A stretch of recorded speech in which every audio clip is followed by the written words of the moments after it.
आप सभी विद्यार्थियों का साइंस कोचिंग क्लास में स्वागत है। आज हम हिंदी में आबकारी को कंप्लीट करेंगे। आबकारी शब्द किसे कहते हैं? जी, पहला हो गया था बेकारी। अब सेकंड नंबर क्या है? आबकारी शब्द, या इसी को क्या बोलते हैं? अव्यय या निपात। आबकारी या अवयव शब्द कौन कौन होते हैं?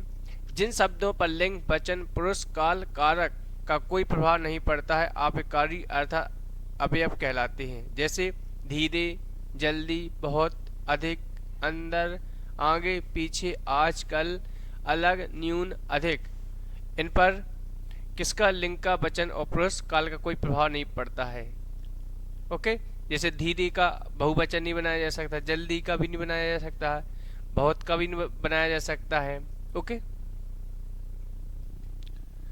तो ये कौन शब्द कहलाते हैं? आबकारी शब्द कहलाते हैं। नेक्स्ट है आबकारी या अवयव के प्रकार चार। पहला क्या है? क्रिया विशेषण अवयव। सेकंड संबंध बोधक अवयव। थर्ड है समुच्चय बोधक अवयव। और फोर्थ है विस्मय बोधक अवयव। पहला पढ़ेंगे हम क्रिया विशेषण अवयव। जो आबकारी शब्द अर्थात अवयव क्रिया की विशेषता बताने के लिए प्रयुक्त किए जाएं, क्रिया विशेषण अवयव कहलाते हैं। जैसे बाहर जाओ, तो यहाँ पर किसकी बात कर रहे हैं? क्रिया की विशेषता बता रहे सब। बाहर जाओ, बाहर आओ, तो बाहर आओ क्या बता रहे हैं? क्रिया की विशेषता बता रहे हैं। क्या? बाहर। अंदर बैठो, अंदर किसकी विशेषता बताओ? बैठो, मतलब क्रिया की। ओके। बाहर इसमें क्या है?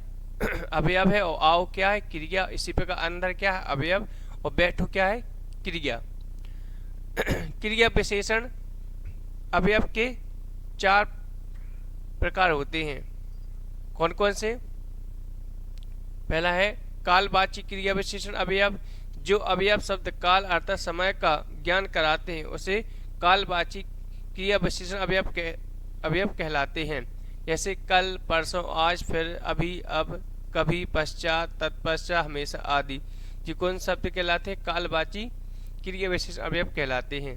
आगे है स्थानवाची क्रिया विशेषण अवयव। जो अवयव शब्द जगह का बोध कराते हैं वह स्थानवाची क्रिया विशेषण अवयव कहलाते हैं। जैसे बाहर, नीचे, ऊपर, पीछे, आगे, दाएं, बाएं, इधर उधर, यहाँ वहाँ, जहाँ तहाँ, कहाँ।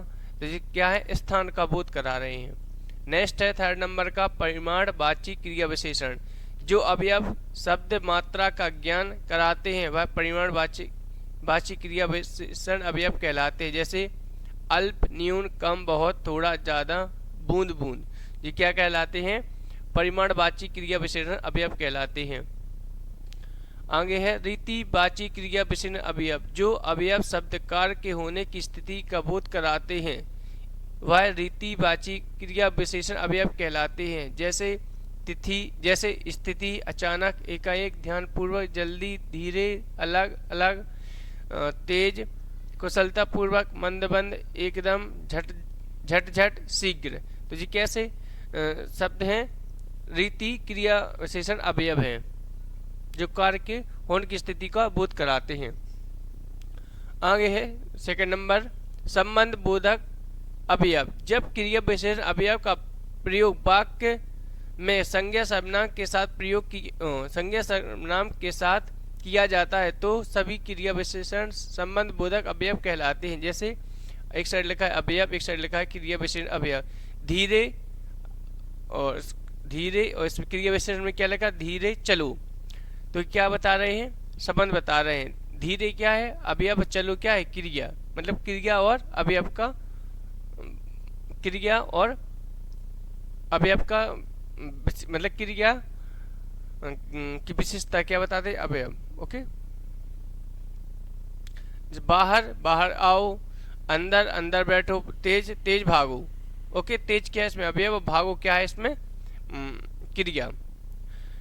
घर से बाहर जाओ, तो बाहर क्या है? अवयव। बंदर छत के ऊपर बैठा। ओके। तो यहाँ ऊपर क्या है? यहाँ पर ऊपर क्या है? यहाँ पर जी अवयव है। क्या है? अवयव।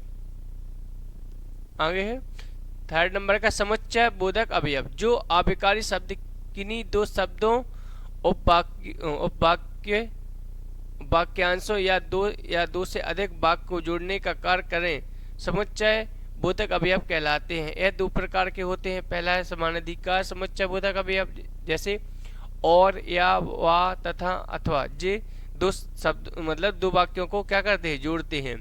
सेकंड है व्याधिकरण समुच्चय बोधक अवयव, जैसे कौन कौन से होते हैं, जैसे कि, इसलिए, क्योंकि, चूंकि, ताकि, जिसने, जैसे, वैसे, वैसा, जैसे, त्यों, त्यों, ज्यों त्यों, किंतु, परंतु, लेकिन, बल्कि, यद्यपि, तथापि। ये शब्द क्या कहलाते हैं, व्याधिकरण समुच्चय बोधक अवयव। जैसे राम और लक्ष्मण के बीच विवाद चल रहा है, तो यहाँ पर और क्या है, समानाधिकार समुच्चय बोधक अवयव। राम व लक्ष्मण बन गई, तो यहाँ भी क्या है, समानाधिकार, वह बन का क्या है, समानाधिकार समुच्चय बोधक शब्द है। आगे है विस्मय बोधक अवयव, वह अवयव शब्द जिसमें दुख, भय, आशीर्वाद, शोक आदि का बोध हो और विस्मय बोधक चिन्ह का प्रयोग किया जाए उसे विस्मय बोधक अवयव कहते हैं। जैसे आश्चर्य, हर्ष, शोक, घृणा, आशीर्वाद, शाबाश, ओह, हा हा, छी छी, जीते रहो। ये शब्द क्या कहलाते हैं, विस्मय बोधक अवयव कहलाते हैं। जैसे राम सदा जीते रहो, तो यहाँ पर क्या आ गया, जीते रहो और उस विस्मय सूचक चिन्ह आ गया। तो ये कौन सा सेंटेंस कहलाएगा या वाक्य कहलाएगा, विस्मय बोधक अवयव कहलाएगा। ओके, हमारी अवयव कंप्लीट हो चुकी हैं। नेक्स्ट क्लास में हम इसके प्रैक्टिस सेट को कंप्लीट करेंगे।